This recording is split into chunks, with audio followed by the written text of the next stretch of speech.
Bismillahirrahmanirrahim. Assalamualaikum warahmatullahi wabarakatuh. Hai teman-teman semua, kembali lagi bersama channel Antara CPNS dan Navigator Guru. Kali ini kita akan bahas soal tentang UP PPG dalam jabatan di paket kedua. Jadi sebelumnya saya sudah membuat paket yang pertama atau paket 1. Ini teman-teman bisa lihat lagi di postingan kami sebelumnya ya. Nah, kita lanjut saja di soal nomor 1 teman-teman. Di soal nomor 1 ini tentang remedial nih teman-teman. Silakan dibaca ya. Ibu Dewi mengajar kelas 5 SD yang berjumlah 30 siswa dalam satu kelas. Pada saat pembelajaran matematika ternyata hanya 14 siswa nih yang lulus KKM.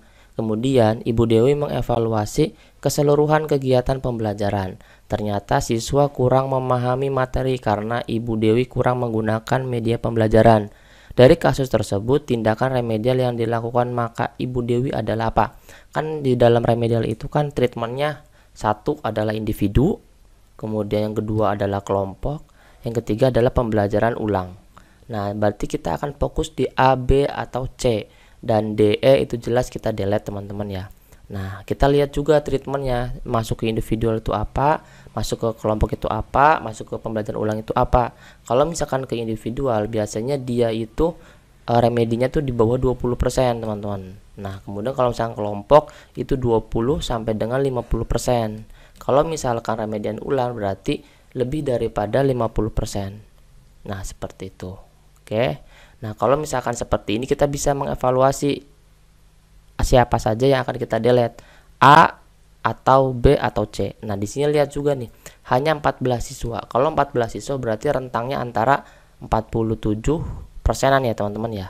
Nah, kalau 47% masuk ke treatmentnya kelompok. Nah, kalau misalkan udah remedial secara kelompok, kita bisa langsung pilih yang B. Kita abaikan yang A, kita abaikan yang C. Seperti itu. Kita coba lihat di pembahasannya. Triknya, kita dapat melihat jumlah siswa yang di bawah KKM yaitu 47%. Seperti pada materi sebelum siswa, jika siswa remedial 20-50%, maka tindakan yang akan dilakukan adalah secara kelompok. Seperti itu teman-teman. Jadi kita akan fokus di 3 aja, individual, kelompok, atau pembelajaran ulang. Jadi rentan siswanya sudah kita lihat nih, apakah yang tidak lulusnya berapa persen. Oke, kita masuk di soal nomor 2. Pak Yana telah memberikan remedial kepada siswa kelas 5 SD Lentera, akan tetapi Pak Yana tidak dapat memberikan informasi dengan segera karena kesibukan Pak Yana di luar jam pembelajaran. Maka dalam permasalahan ini Pak Yana termasuk ke dalam guru yang menyalahi prinsip remedial yang berarti apa? Karena prinsip remedial tuh ada pemberian umpan balik, ya teman-teman, ada interaktif dan ada adaptif. Jadi yang A dan C ini hanya pengecoh saja, kita bisa delete. Nah, kalau misalkan kita lihat dulu di adaptif, adaptif ini berarti remedial itu sesuai dengan gaya belajar siswa tersebut. Nah, kalau interaktif, remedialnya dengan cara membuat keaktifan pada kelas tersebut. Nah, kalau misalnya pemberian umpan balik, ini lebih kepada sikap seorang guru untuk memberikan atau meninjau arahan hasil daripada remedial itu diberikan kepada siswa dengan segera. Soalnya jangan sampai siswa menunggu lama karena kegiatan kita yang sangat padat. Jadi yang nomor 2 ini masuk ke soal remedial dan prinsipnya masuk di option B teman-teman. Karena di sini sudah ada triknya adalah informasi dengan segera. Kalau misalkan informasi dengan segera ini masuk ke dalam pemberian umpan balik. Tapi kalau misalkan nomor 2 ini ada kata-kata menyesuaikan gaya belajar siswa, berarti prinsip remedialnya masuk ke adaptif. Kalau misalkan remedialnya itu berkaitan dengan keaktifan siswa, berarti dia masuk ke interaktif. Seperti itu teman-teman. Kita coba lihat pembahasannya. Trik menjawab soal prinsip remedial ini dapat dilihat dari sikap gurunya. Di soal nomor 2, sikap guru tersebut tidak langsung memberikan informasi yang sesuai dengan hasil remedial yang telah dilaksanakan. Maka guru tersebut tidak menjalankan prinsip remedial yang berarti pemberian umpan balik dengan sesegera mungkin. Jadi kalau misalnya berkaitan dengan sikap, lebih kepada option B teman-teman. Oke. Selanjutnya di soal nomor 3, Pak Andi melihat kebiasaan kelas 6 jika setelah jam istirahat beberapa siswa masih asik untuk mengobrol walau sudah berada di dalam kelas. Kebiasaan ini membuat siswa tidak fokus dalam memulai pembelajaran. Persepsi apa yang seharusnya dilakukan Pak Andi sehingga siswa bisa memulai pembelajarannya dengan baik? Di sini kata kuncinya adalah persepsi, berarti dilakukan pada saat di awal pembelajaran teman-teman, ketika akan memulai pembelajaran ya. Jangan nanti kita akan membuat sebuah pemecahan masalah untuk membantu Pak Andi ini. Nah, apa yang paling tepat? Apakah opsi A, siswa akan diberikan kesempatan untuk diam karena jam istirahat telah selesai? Ini juga mungkin masuk juga, tapi kita akan cari yang lebih tepat teman-teman ya. B, Pak Andi memberikan arahan kepada siswa untuk bersama-sama bernyanyi balonku ada 5. Ini juga mungkin ice breaking ya Pak Andi ya. Nah, kemudian yang C, Pak Andi akan melakukan permainan berupa tebak gambar yang berkaitan dengan materi selanjutnya. Ini juga bagus nih teman-teman. Jadi persepsinya itu ada ice breakingnya, yaitu permainan, kemudian ada juga berkaitan dengan materi. Nah, kita akan coba dulu di opsi D dan E. Siswa melakukan senam ringan di kelas untuk merelaksasikan pikiran siswa yang sudah belajar berjam-jam. Ini relaksasinya, senam ringannya berkaitan dengan apa? Ini kan sama aja ice breaking dengan yang lain, tapi ini kan terlalu umum ya teman-teman ya. Tapi kita boleh juga menceklisnya. Kita ke opsi E, siswa diberikan tugas untuk membuat pantun dan dibaca di depan kelas secara bergantian. Nah, yang paling tepat di antara A, B, C, D, dan E itu apa? Yang paling tepat kita akan bisa pilih ice breaking, tapi ada muatan pelajaran yang akan disampaikannya juga. Jadi yang paling tepat di soal nomor 3 ini adalah yang C teman-teman. Coba kita lihat pembahasannya. Trik menjawab soal di atas adalah lihat terlebih dahulu kondisi siswanya, apakah sedang melakukan pembelajaran atau baru masuk ke dalam kelas. Ketika siswa masuk ke dalam kelas, maka diperlukan siswa adalah mengalihkan konsentrasi yang awalnya terpecah oleh kegiatan istirahat menjadi konsentrasi pembelajaran dengan dibungkus sebuah permainan tebak-tebakan yang menyenangkan. Di sini kalau misalkan semuanya ice breaking, jadi kita akan pilih opsi yang ada kaitannya dengan materi pembelajaran. Seperti itu teman-teman. Kemudian kita lanjut di soal nomor 4.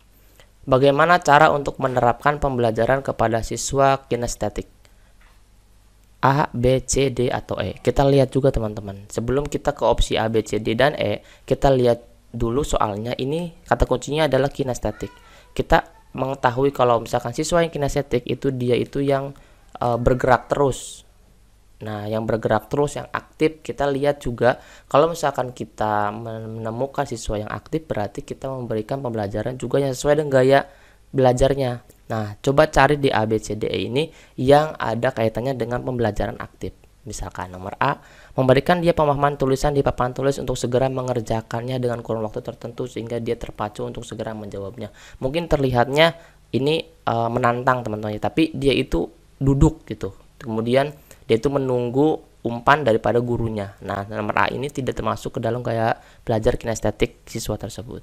Kemudian yang B, guru memberikan eksperimen kecil-kecilan untuk merangsang keterlibatan siswa sehingga siswa menjadi aktif. Nah, ini bisa termasuk ke dalam gaya belajar siswa kinestetik, tapi kita lihat juga di option C, D, dan E ya teman-teman ya. Nah, di guru yang C, guru menerapkan teknik membaca secara perlahan sehingga siswa mudah mengingat. Ini kalau udah mudah mengingat ini bukan gaya belajarnya kinestetik nih teman-teman. Nah, kemudian yang D, guru menggunakan spidol warna-warni dalam menerangkan materi di depan kelas. Ini juga bukan termasuk ke dalam kinestetik. Ini termasuk ke dalam gaya belajarnya visual ya teman-teman ya. Kan kita tuh kan ada 3, visual, audio, dan kinestetik.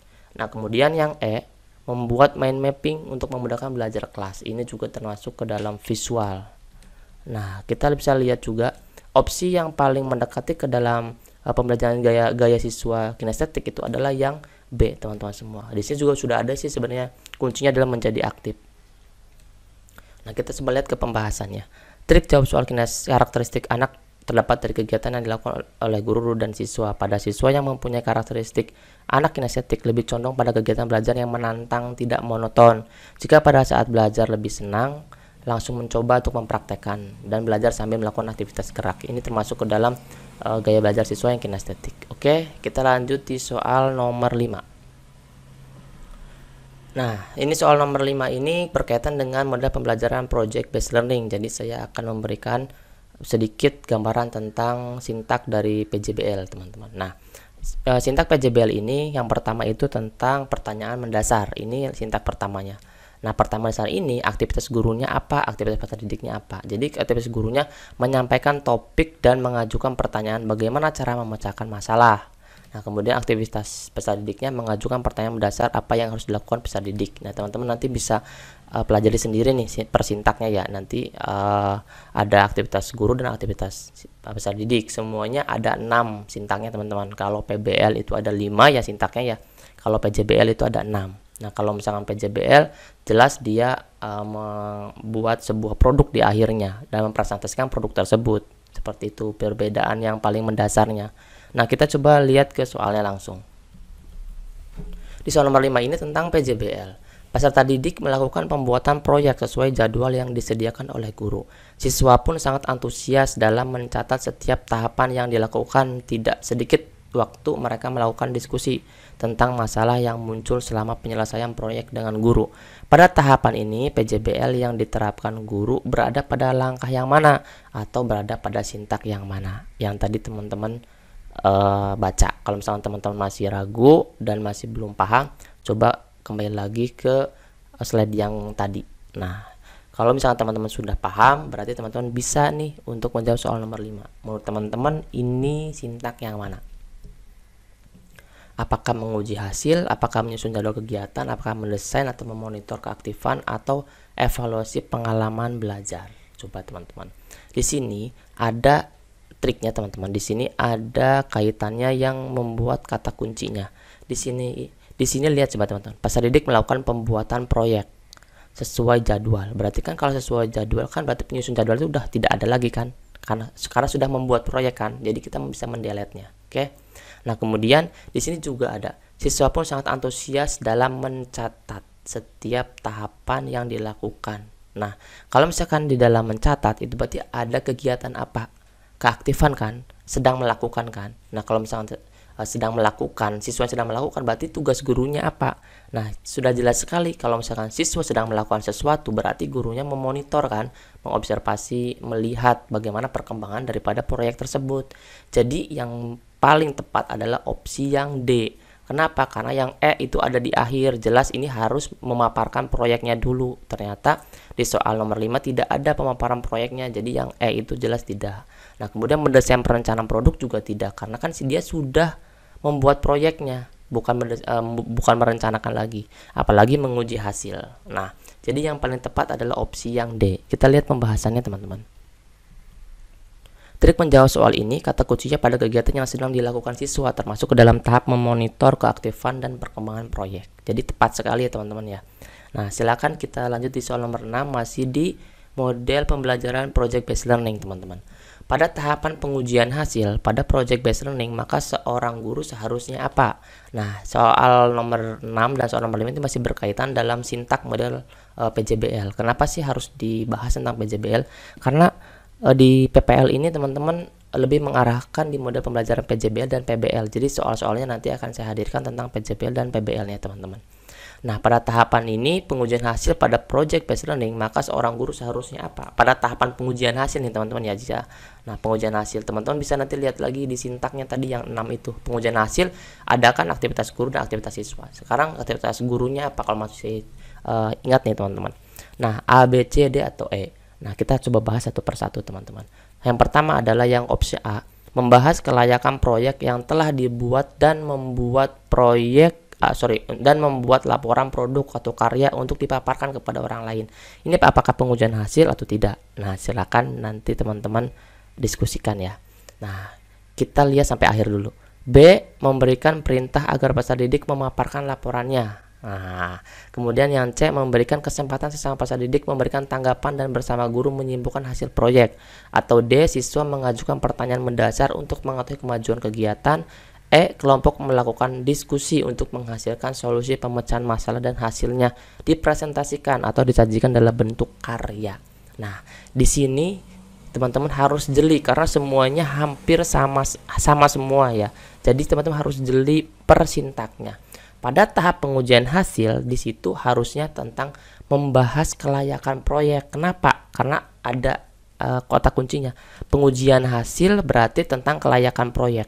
Nah, kalau misalkan kelayakan proyeknya sudah sudah bagus, maka dia dipresentasikan. Oke.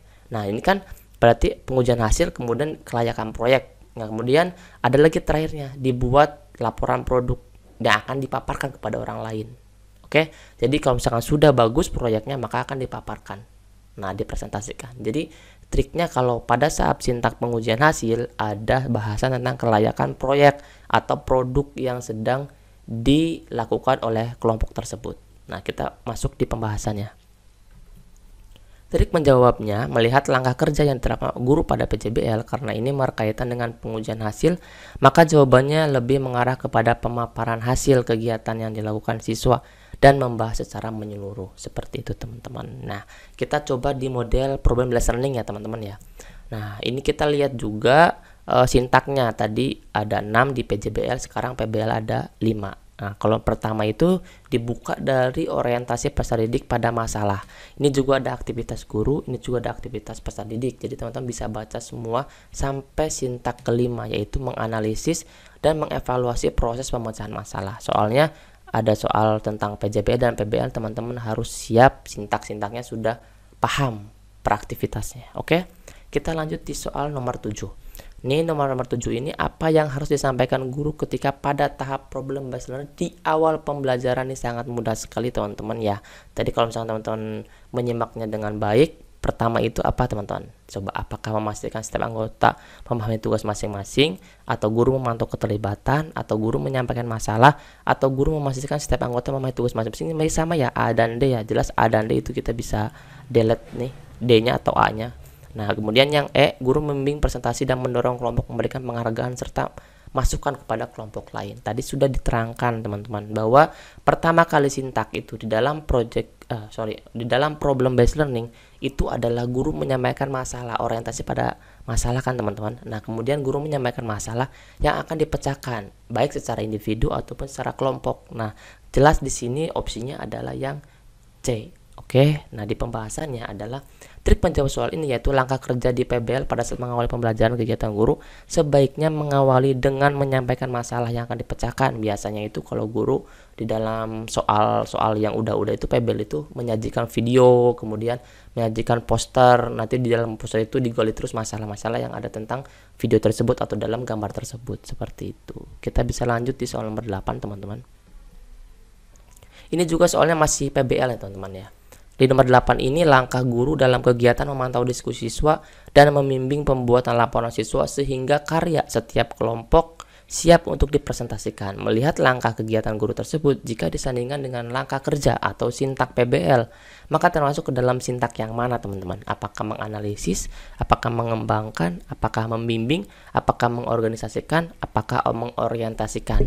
Oke, coba langkah guru ini termasuk ke dalam aktivitas yang mana menurut teman-teman? Nah, kalau kita menganalisis di sini ada triknya teman-teman. Nomor 8, langkah guru dalam kegiatan memantau diskusi dan membimbing pembuatan laporan. Nah, di sini udah ada kata kuncinya nih. Kalau misalkan membimbing dan memantau diskusi berarti kan sedang berlangsung teman-teman ya. Oke. Nah, kalau misalkan sedang berlangsung itu kepada apa? Apakah menganalisis, apakah mengembangkan, apakah membimbing, apakah mengorganisasikan, apakah orientasi? Kita lihat di pembahasannya. 8 ini, trik menjawab soal ini terlihat dari kegiatan guru yang sedang membimbing pembuatan laporan siswa dan kata kuncinya ada karya setiap kelompok siap dipresentasikan. Oke, yang ini. Siswa hingga karyanya setiap kelompok siap dipresentasikan. Maka menunjukkan langkah penyajian hasil karya, atau 8 ini opsinya adalah B, karena presentasi itu berkaitan dengan penyajian atau menyajikan. Oke, teman-teman, itu kata kuncinya perlu dipahami sih teman-teman. Setiap sintak itu perlu dipahami, sintaknya itu, setiap model pembelajaran itu harus dipahami kata kunci dari setiap sintaknya supaya kita tidak terkecoh dari sintak 1 sampai dengan sintak terakhir. Kita lanjut di soal nomor 9. Pada jam setelah istirahat, siswa menonton tayangan video tentang kerjasama antar warga sekitar. Pada tayangan tersebut, menayangkan seorang tokoh PRT selalu memberikan arahan untuk pentingnya bekerja sama. Contohnya dalam kerja bakti di hari Minggu. Antusias siswa dalam menonton tayangan ini cukup besar, terbukti pada saat di akhir pemutaran film, siswa meminta kepada gurunya untuk ditayangkan ulang. Jadi mungkin tayangannya bagus teman-teman ya, jadi siswa tersebut pengen lagi gitu. Nah, implementasi apa yang akan diterapkan oleh siswa terkait tayangan tersebut? Nah, ini salah satu studi kasus apa penerapan daripada video yang ada di tayangan kerjasama antar warga sekitar. Nah, apakah A, siswa akan lebih menyayangi hewan peliharaan, sebagai tanda menghormati antar sesama manusia. Kan videonya itu tentang kerjasama, jadi pasti opsi jawabannya adalah tentang kerjasama lagi. Oke, nomor A berarti jelas salah. Kemudian yang B, memberikan makanan kepada teman yang tidak membawa bekal makanan. Ini kan berarti saling tolong menolong ya teman-teman ya. Nah, kalau kerjasama itu lebih kepada aktivitas bersama-sama atau aktivitas membantu gitu kan, membantu sesuatu yang sedang berjalan, aktivitas yang sedang berjalan. C, membantu orang tua setiap hari Minggu. Nah, kemudian ada, ini kebenaran kan teman-teman ya. Ya, kita lihat juga di opsi lainnya. D, memberikan jawaban kepada teman satu bangku karena dia belum mengerjakan PR. Nah, ini kan jelas tidak dilakukan. Ini kan ini tidak terpuji.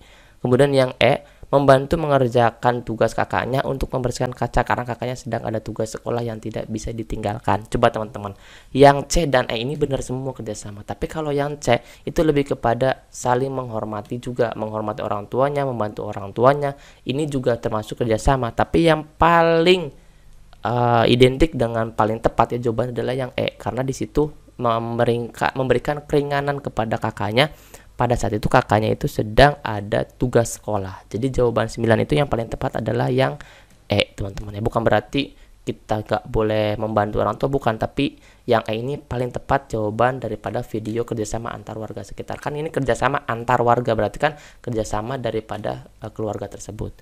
Sekarang kita lihat di pembahasan.